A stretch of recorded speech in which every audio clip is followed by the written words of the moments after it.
Welcome to this week's edition of World Crisis Radio. This is Webster Tarpley speaking from Washington, D.C.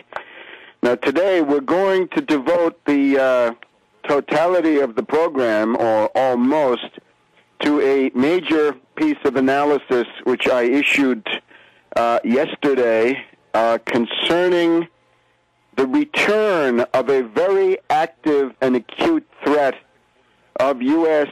forces becoming embroiled in hostilities with Iran. This is a 30-page study. It's well documented with 75 footnotes. I urge you to look at it soon. It's at tarpley.net, tarpley.net. You've got to look at tarpley.net several times a week at least to keep up with what is happening. And this is a paper of some substance, again, a major essay, because it represents a shift. And let me stress at the beginning, this is not just the routine. It's not the same old, same old. We have a number of people who have been putting out statements now over the last 2.5 years saying, oh, the U.S. is getting ready to attack Iran. And I think, although preparations and planning always go on, this was fundamentally not the case. We're now ending a period of about 2.5 years when the danger of war between U.S. and Iran was at a relatively low level. Now, in the past 2 to 3 months, this has changed. It is a shift.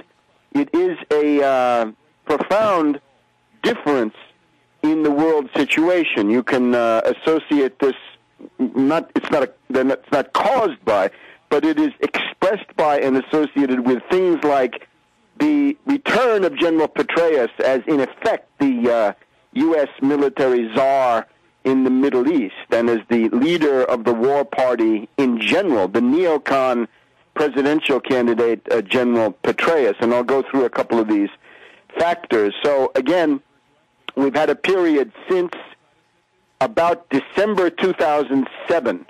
December 2007 is when the U.S. intelligence community, the CIA, issued a national intelligence estimate stating rather bluntly, there is no Iranian nuclear weapons program. Iran is not, repeat, not trying to build an atomic bomb. That was 2007 in December.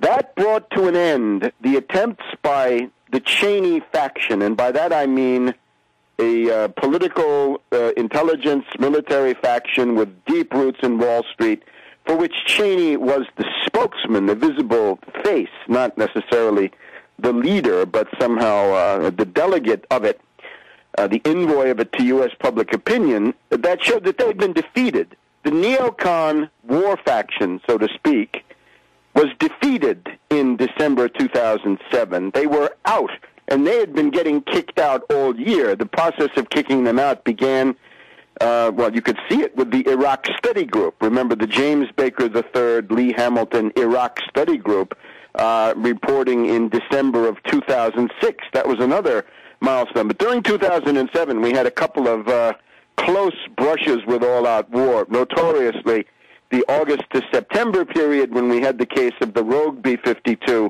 essentially hijacked by the Cheney Rogue Network faction, and at the point of flying to the Middle East. And we'll talk about the Kenny-Bunkport warning in a minute. The Kenny-Bunkport warning, in retrospect, looking more and more authoritative and more important. But that was the last gasp.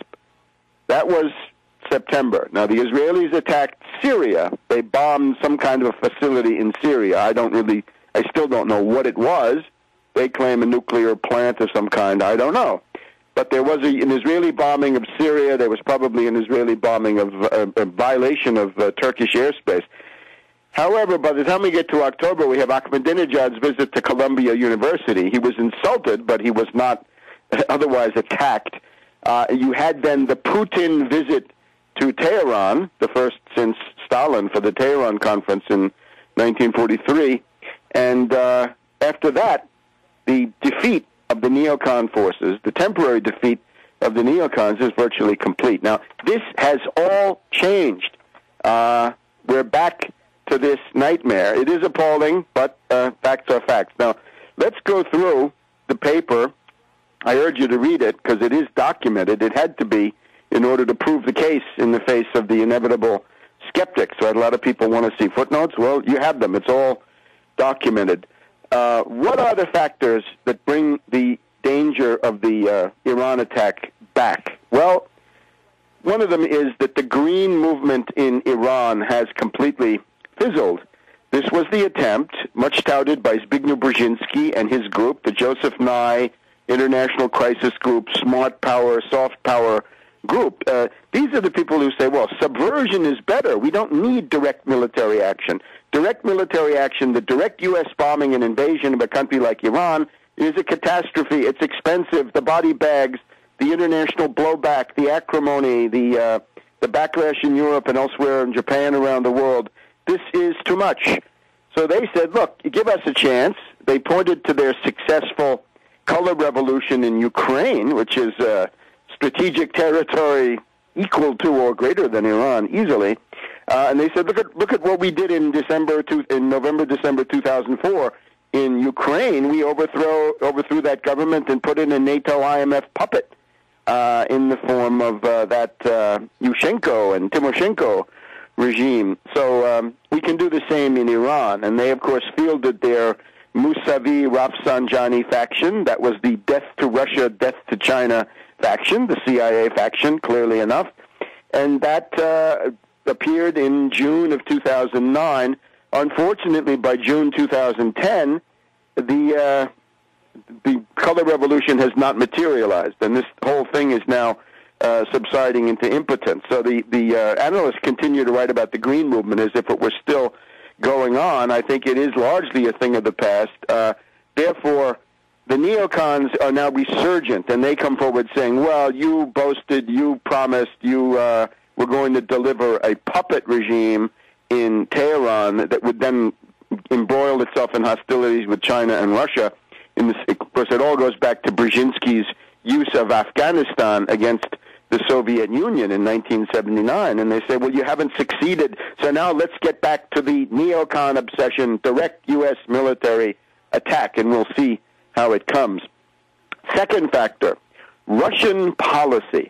I mentioned Putin's visit to Tehran to meet with Ahmadinejad in October of 2007. If you go back to that phase, 2005, 2006, 2007, when the danger of a U.S. attack on Iran was quite high, you'll see that Russian media, RIA Novosti in particular, General Ivashov in Moscow, often took the lead in warning about various constellations that pointed to an imminent attack. Good example is Operation Bite. Remember that one? That was supposed to be Good Friday, April 6th, 2007, and various Russian sources pointed to that based on good intelligence that they had, and this facilitated a worldwide mobilization, a hue and cry, in which I contributed what I could, but others certainly did too. There was always the problem. Everybody was pretty convinced, I think, that, and it generally makes sense, Russia will not start a world war over something regarding Iran or any other country. Russia will respond only to attacks on itself, and that's clear enough. They can't be more Iranian than the Iranians. They have to be Russian. But there was always the question, what will Putin do? How will he react? And that could go in many directions, not war, but other things that could be quite unpleasant for the Anglo-Americans. This provided a measure of deterrence, and we're not sure we have that anymore. We'll be back in a minute.